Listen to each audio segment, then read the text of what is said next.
Hello and welcome to the Rock Metal Podcast. I'm your host, John Harris, and today on the Rock Metal Podcast, we have MINUTIAN. We have a new album called Magical Thinking, which was released on March 12th via Secret Entertainment. So, it's a secret, but not anymore.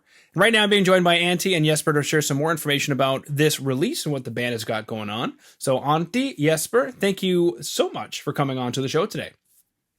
Thanks for having us. Thanks for having us. Absolutely. Now, one of the things I wanted to mention, because you were asking if I'm in Canada or the UK, I'm in Canada. I couldn't help but notice that in the music video for Suspicious Smiles, it opens up with the Toronto skyline, which made me very happy on the inside. And then I thought, what's so suspicious about Toronto? So, I guess that's my first question. What's so suspicious about Toronto? How come Toronto? I don't actually know, because Pekka, our another guitarist, Pekka Loponen, made the video, and I think he picked up the video for that, or that archival video for that song from some kind of website. I don't know if you remember, Jasper. Yeah, he used like a stock video service. Yeah, it's a very low budget video, but he did a nice edit, and I think it turned out fine as a lyric video. And I think it starts with something that looks a bit like a CGI skyline of the city, and that is from the archive that Pekka used for gathering the whole video. Okay. I think the art of being a musician is how do you have a low budget to no budget DIY and make it look like it's not that at all. Mm. Yeah, Pekka is very talented in graphical design and illustrations and that kind of stuff. That's his day job as well. Yeah, and he also made the cover art for the album. So. Yeah. A lot of the visuals for the band and the new album and photos and videos have been created by Pekka. Okay. Is that being created in conjunction with the music and the lyrics, or are they separate things? I think they are mostly separate things that usually we just concentrate on the music, and then afterwards Pekka has some ideas for the visual side and incorporates that to the music. Mm-hmm. Now, one of the notes that I have in front of me here is that this album, Magical Thinking, there's a couple things. The third album, and it looks like, unless the note is wrong, the last thing you guys released was just about 5-6 years ago. Is that correct? Yeah. The second album was called Inwards. And we really released that in the beginning of 2015. So 6 years ago. Yeah. Okay. Now, I guess my first question is, what went into this record? Third full-length album, 5 years of development. Was there something you guys were looking for? Well, I don't know if we were looking for anything. We are quite lazy. Lazy guys, and there was a lot of like normal living happening, close family members dead and children being born and stuff like that. So that took quite a lot of time away from the band. Yeah, the past 5 or 6 years have been pretty eventful as far as like personal lives of the band members go, and of course, like Antti being the composer of the band, he's had a lot of these ideas for a long time, but it's taken a lot of time for us as a band to arrange all of this together and develop it further, and still all of us have our day jobs and all this stuff to take care of. So, but also the good thing is because, well, it's been like a self-financed thing, and we've been mostly able to record and do everything we want with the record, which time without being pressured to release something halfway through or something that's not fully finished. So, I mean, that's a good thing, and it's also a bad thing. Well, yeah, I got a note here that says that the album is self-produced.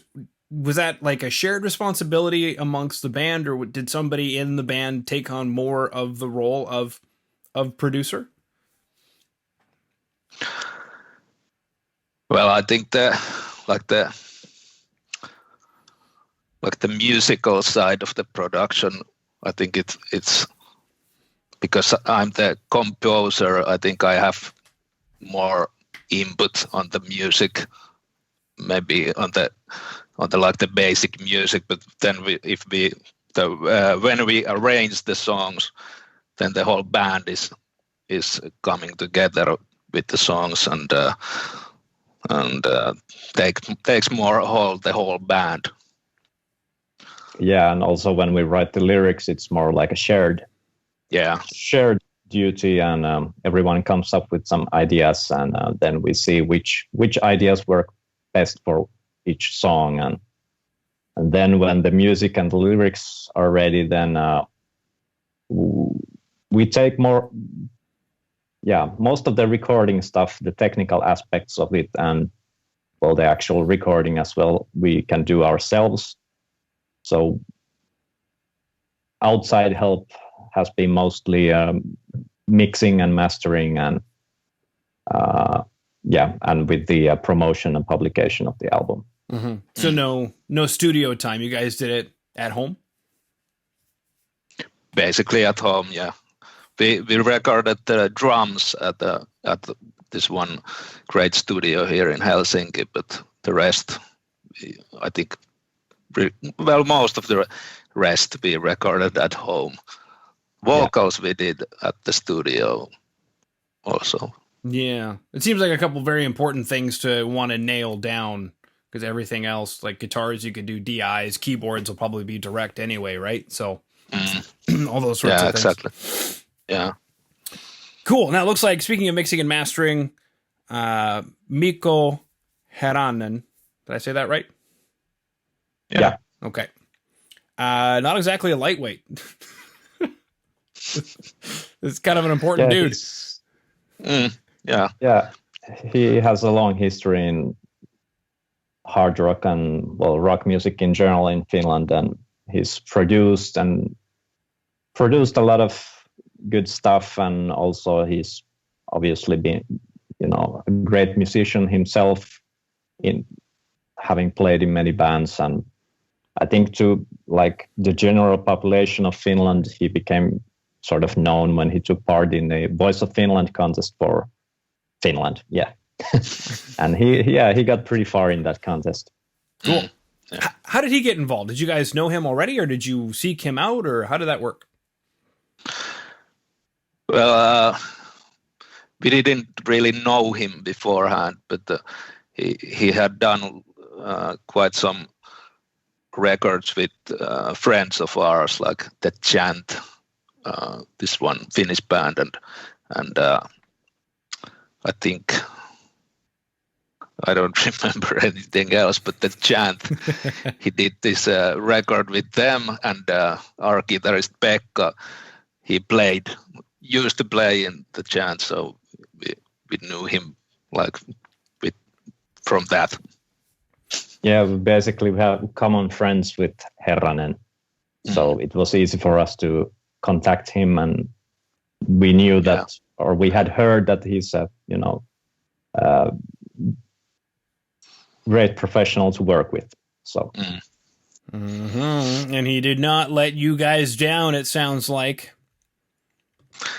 No, not at all. It sounds really good, the record. I'm actually quite surprised how good it sounds. Well, I guess maybe take us through that. What surprises you about that? Is there something that you think that he was able to do?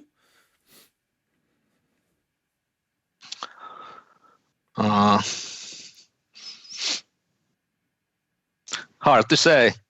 I think the drum sounds themselves, we went to this sonic pump studios that bands like Apocalyptic and I think might be Children of Bodom has also been there, have recorded their stuff also. So it's a really quality studio, and the drum sounds themselves at the studio when I was playing, they sounded really good.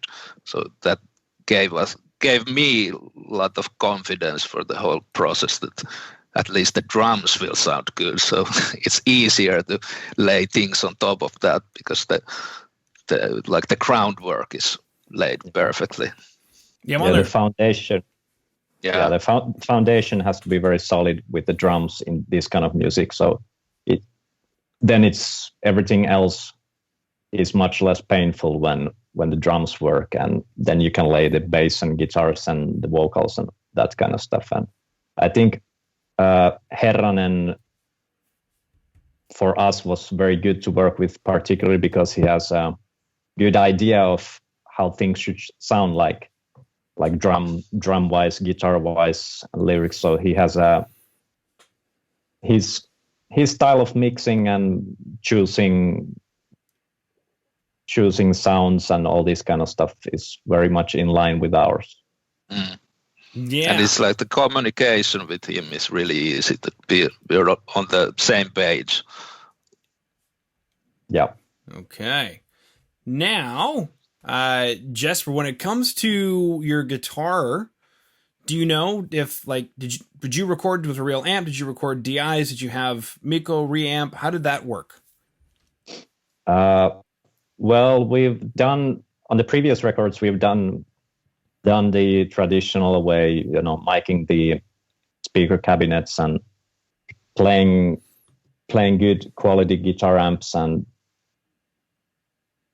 we've done a lot of work and experimentation with this. But for this record, we actually wanted to have something a bit different because we were talking about this with Antti and Pekka a lot. That on many hard rock and metal albums, the guitars are starting to sound very generic. When it's produced, it's kind of sounds the same on every record. We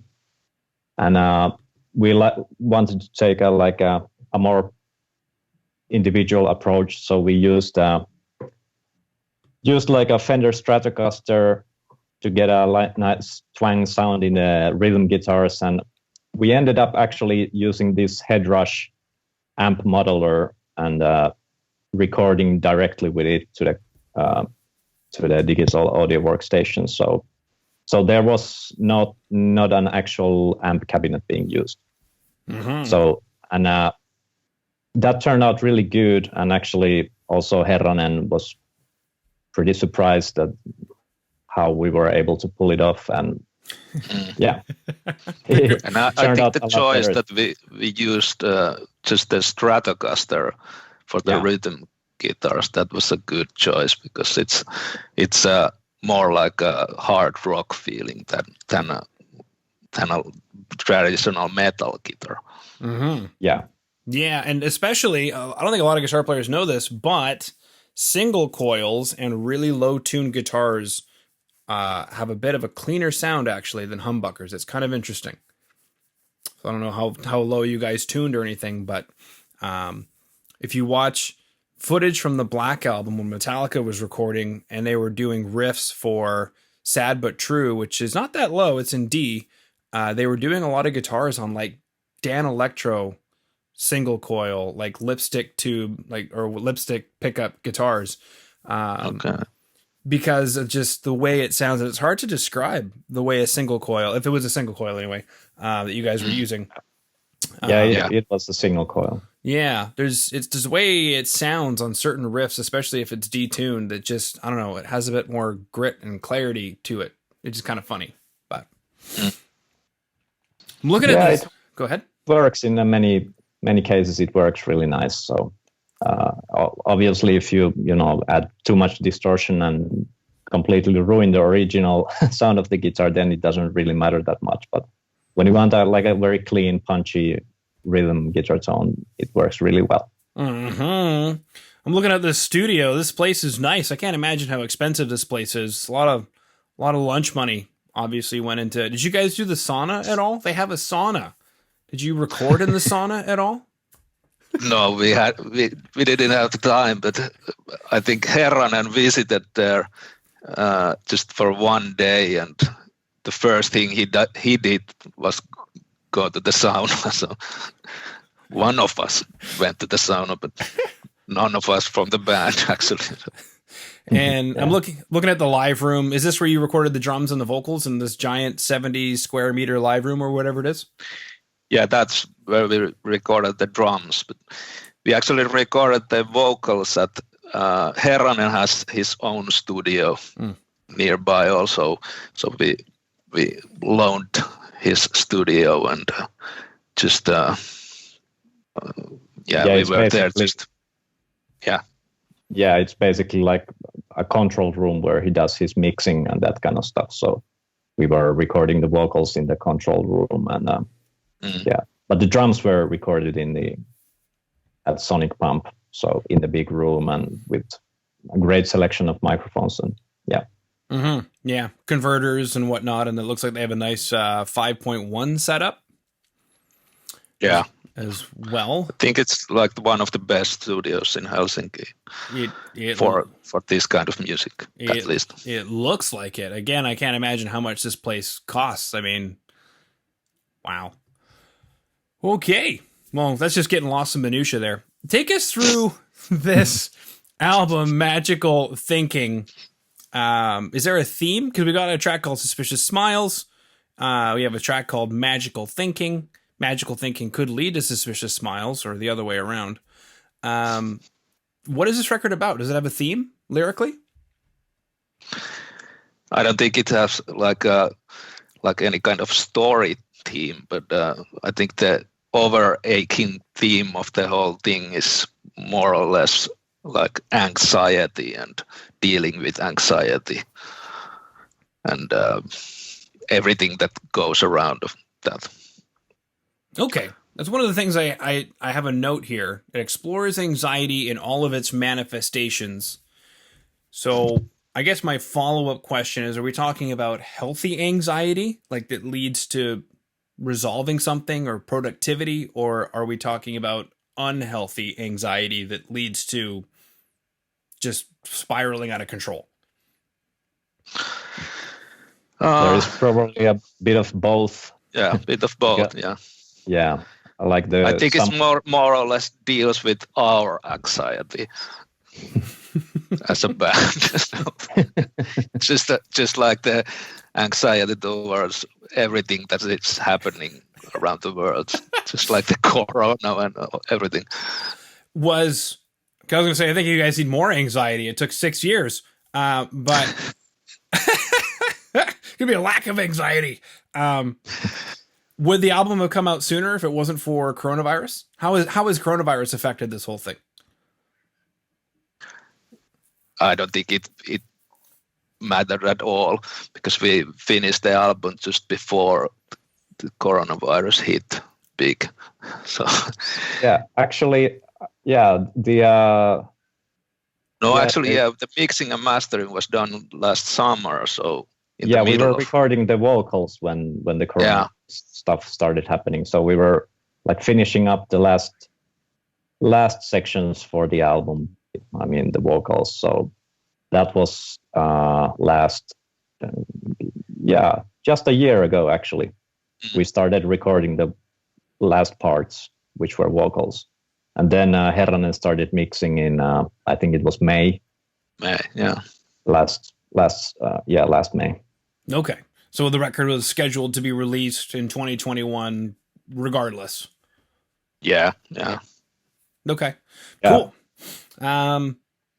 How about traditional ways of marketing the record, such as shows and tours? Is that something that's popping up at all in Finland? No, everything is canceled, and I think they even canceled even more things just like today, and so there's not any gigs planned, but which is a real shame, because we have the last gig we did, that was actually 5 years ago. It was in 2016, so there's quite a bit of healthy anxiety towards kicking. That's good. And for anybody listening in who doesn't know the difference between healthy anxiety and unhealthy anxiety, check out some resources because actually the last band I was just chatting with was talking about mental health, especially with regard to how 2020 has gone and how 2021 is continuing to go. Yeah. And there definitely is a difference between a productive sense of anxiety and it controlling and spiraling your life out of control. So if anybody watching or listening in has any questions about that, then definitely look into some resources, from some mental health experts that can guide towards a healthier, more productive life. Yes.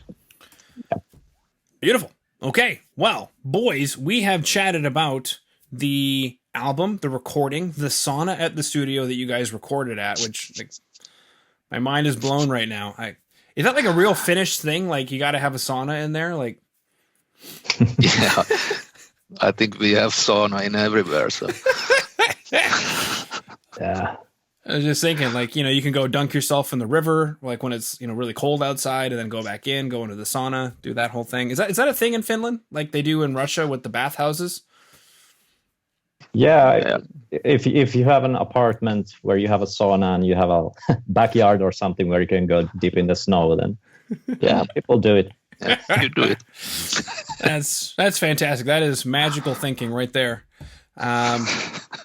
Sweet. Well, I believe we covered everything then here, boys. So unless there's anything else, I just wanted to thank you for coming on to the Rock Metal Podcast today. Hey, thanks to you, John, and thanks for having us. It was really nice to chat. Yeah, thanks for the interview. And the album is coming out this month. Hope you guys enjoy it. Yeah, well, if this is going out in April, the album has come out, so check it out. Beautiful.